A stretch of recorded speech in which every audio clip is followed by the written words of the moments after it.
What's up, everybody? Welcome back to my channel for another one. If you haven't done so already, please make sure you hit the like and hit that subscribe button. Click that notification bell so you will be notified any and every time I post another video. Wow, my channel is growing rapidly, and I thank you for subscribing. Please make sure you stay because there's more to come, let me tell you. And I welcome all of my followers from TikTok coming over and subscribing to my YouTube. I appreciate you, and I thank you for coming over to this side. But let's get right into it. Sundae Swap launches on Cardano, but users report failing transactions. That is not good, but you know what? It is okay. Anytime something is released, we know that there's going to be issues. And for those that don't know what Sundae Swap is a decentralized trading protocol platform that will run natively on the Cardano blockchain. And it's just simply a decentralized exchange. And a decentralized exchange is a crypto exchange that allows peer-to-peer trading without any intermediary middleman. It's just peer-to-peer. It's just strictly based on smart contracts codes. That's all that is. But the article, let's see what it talks about. It says the first DEX on Cardano launched on the mainnet to allow traders to perform swaps and add liquidity, but network congestion has slowed transactions processing. Like I said, folks, that is okay. Anything that's new on the, anytime something's new on any type of atmosphere, stuff like this is going to happen. But it says Cardano's first decentralized app, also known as a dApp, Sundae Swap, has launched, but is causing frustration among users due to congestion, platform errors, and failed transaction. Is it just a case expected teething troubles under an influx of exciting users, or are there more to it? Honestly, I hate when stuff like this happens because anytime people have been giving Cardano heck since it's been released. People have called Cardano a failed network. People have been calling Cardano a ghost chain, but because it moves slow, and there's no doubt about it.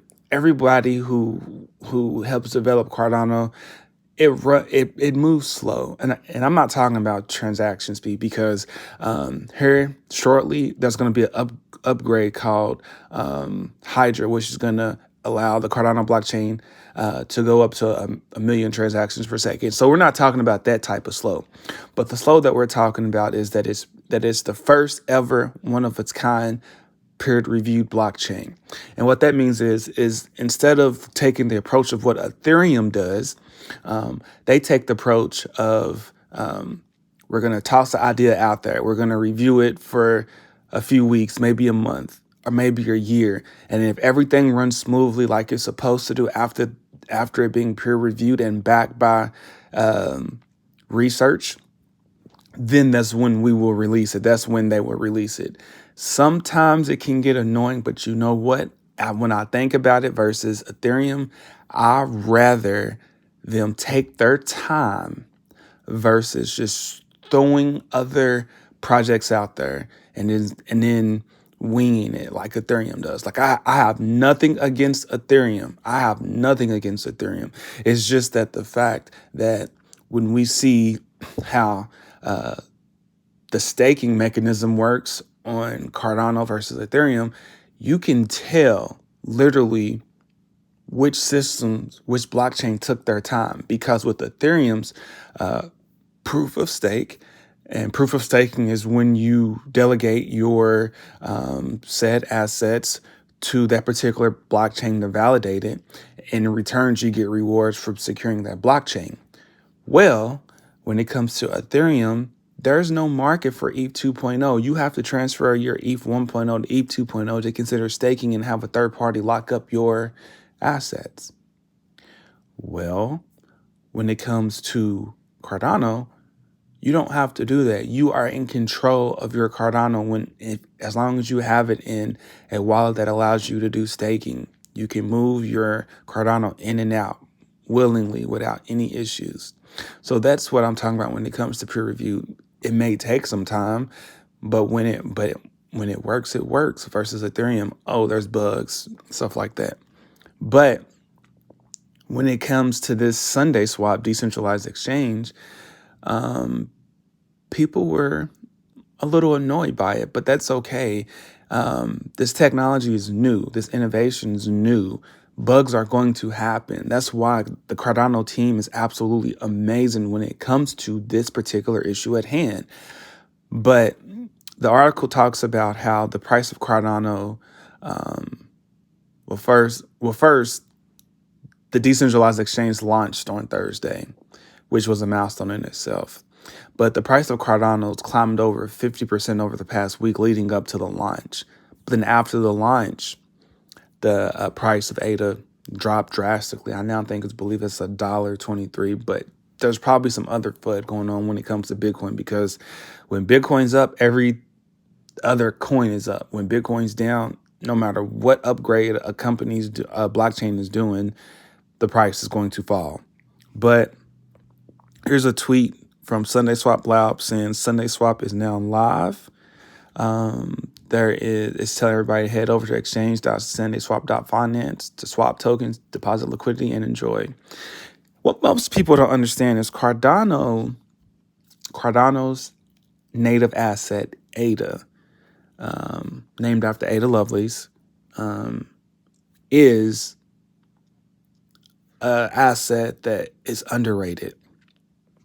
ADA is so underrated because people don't realize that just as of, well, I'm not going to say last year because last year was 2021, but just as of 2020 back in March, ADA was $2 cents, maybe 5 cents.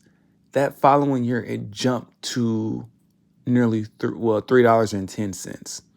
So if you understand the mechanisms and how ADA actually works and how it was created, why it was created, it's a beast in itself. It's in its own category. Right now, it's one of the eco-friendliest blockchains next to the XRPL. It doesn't take much. I believe right now 73% of ADA is currently being staked. That's more than Ethereum. It has other features going for itself. But yes, there were some bugs that happened. There were some bugs. So, and not necessarily being bugs. It was a backlog. It says the Sundae Swap team hosted a Twitter space, asked me anything about 1 a.m. UTC to further address any issues that traders were having with the platform in light of tremendous backlog of orders holding up swaps, or scoops, as they called on Sundae Swaps. So, yeah, this is a good thing because this actually says that, hey, it was a backlog, which means that people want Sundae Swap. That it also says by 2:40 a.m. UTC, users were still complaining of failed transactions and orders pending for over 4 hours. And then it goes off. It shows orders will continue to be processed, currently around 2,500 orders per hour. Folks, this doesn't look like a ghost chain to me. This doesn't sound like a ghost chain to me. So we just need to be patient because this is a technology that's never really been seen before. Well, the technology's been seen, but this is Cardano's first ever decentralized exchange. It's the first of its kind. So we just need to be patient, humble, because it's going to happen. It's going to happen. Cardano is going to be a beast in itself. I'll say that about XRP also, but Cardano is literally the unspoken for crypto that people neglect and fail to realize. But I'm gonna move over, and with any other thing, with this channel, I'm gonna talk about the good. I'm gonna talk about the bad. I'm gonna talk about things that people don't even want to talk about, but it's okay. We still need to know this. Tax season is here.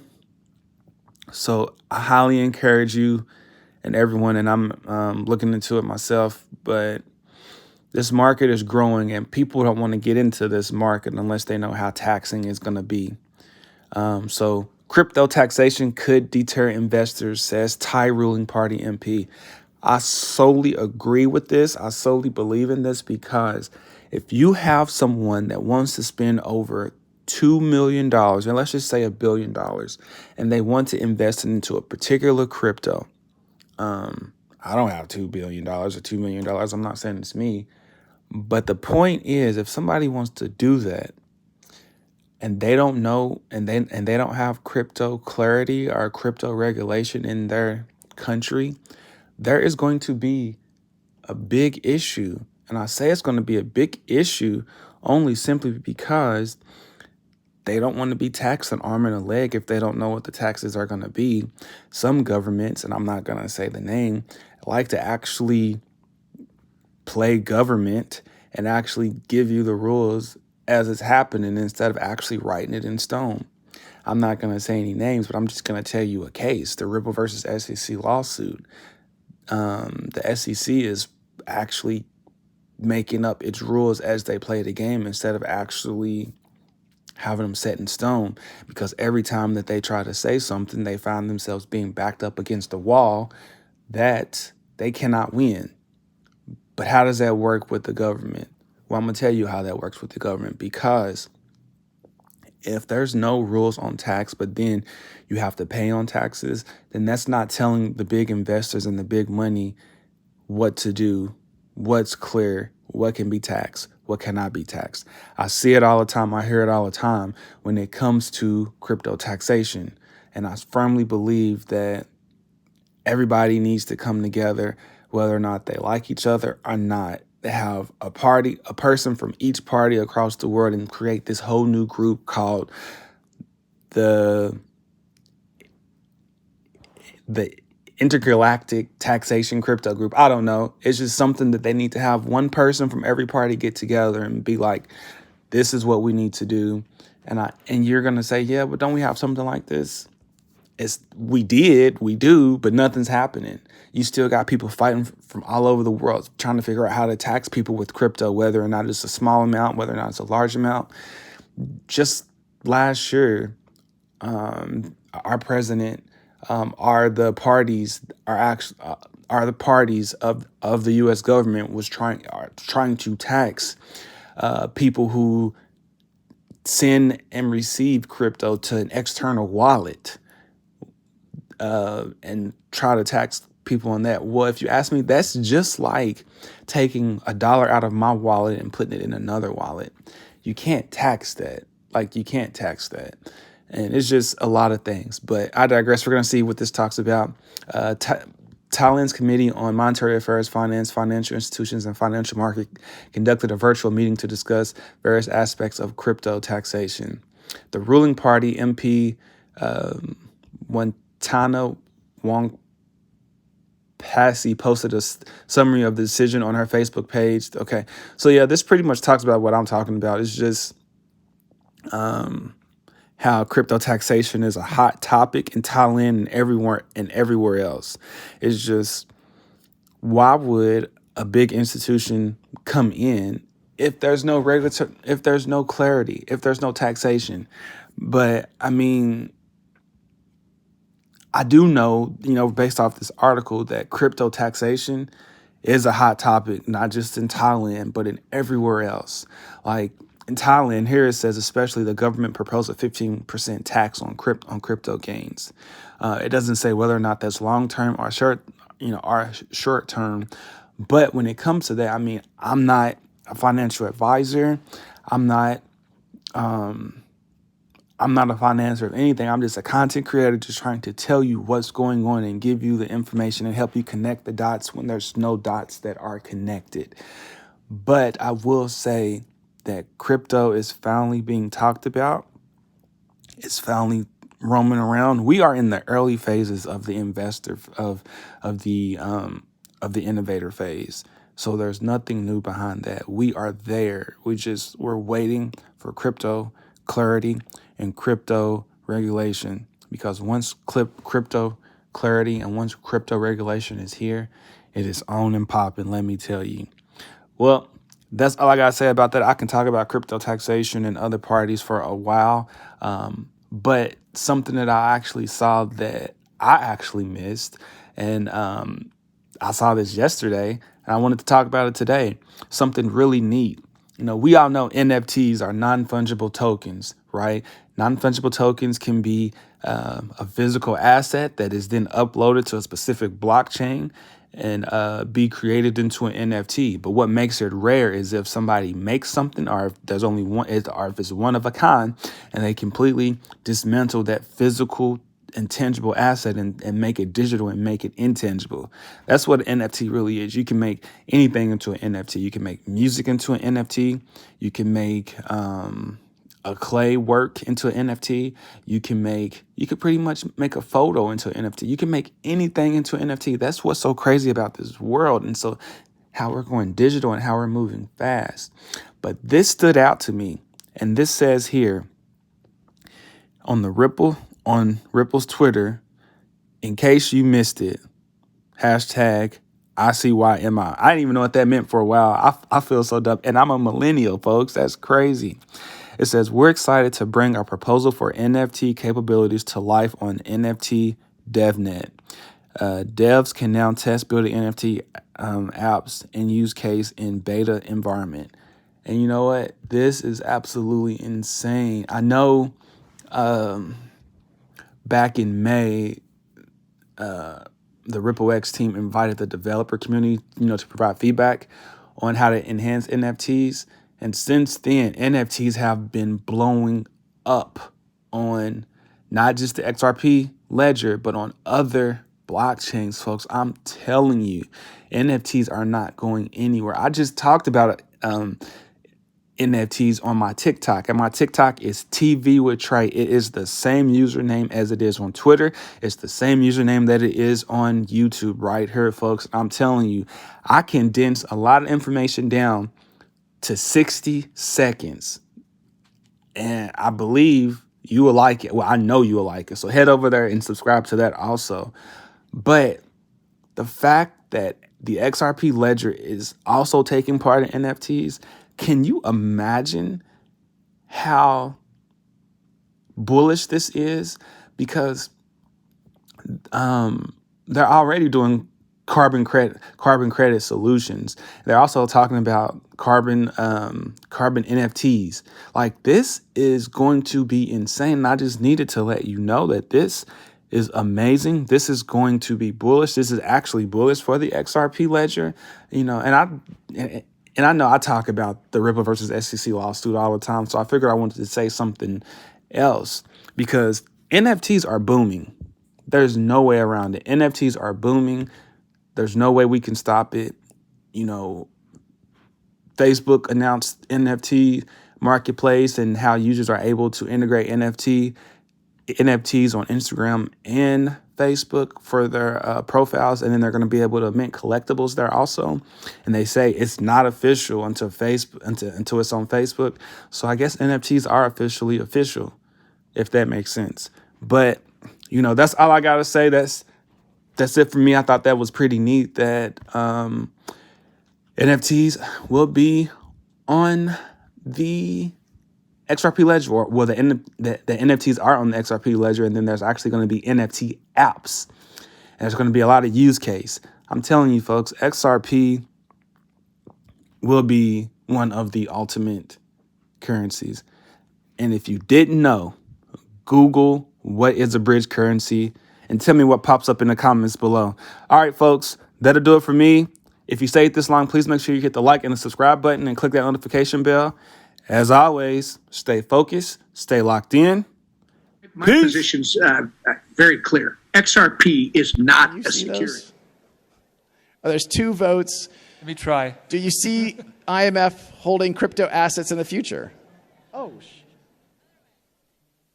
they're over here. That's easier. You want to take one? Go for it. The first one's for you. IMF. Do you see IMF holding crypto assets in the future? I did not put that up there. Remember, I'm from the legal department. I'm supposed to be very conservative about these things. I don't want to go into great details about Maybe I should take what the IMF is going to do. I think we stunned Ross into silence with that. So I want to turn to you. Thank you for a moment, Mr. Brooks. If you were king for a day and you were going to tell us, here's what you need to do to structure the regulatory framework, in a minute and 39 seconds, tell us what that would look like. I mean, I can barely introduce myself in a minute and 39 seconds, Congressman. I come back to the concept of parity. I don't know why we believe that incumbent institutions are risk-free and anything new is highly risky. So if I have a platform built on a blockchain that is doing lending, I don't know why it's so hard for us to say that can participate in our banking system. If I decide that XRP is a security, why won't we let it list on a US exchange? The problem is we treat crypto assets differently from all other assets. And the answer is just recognize them for what they are. These are assets that represent some underlying activity. It could be a network, it could be an application. They have a value that people are willing to buy and sell at. Let them in. That would be my message.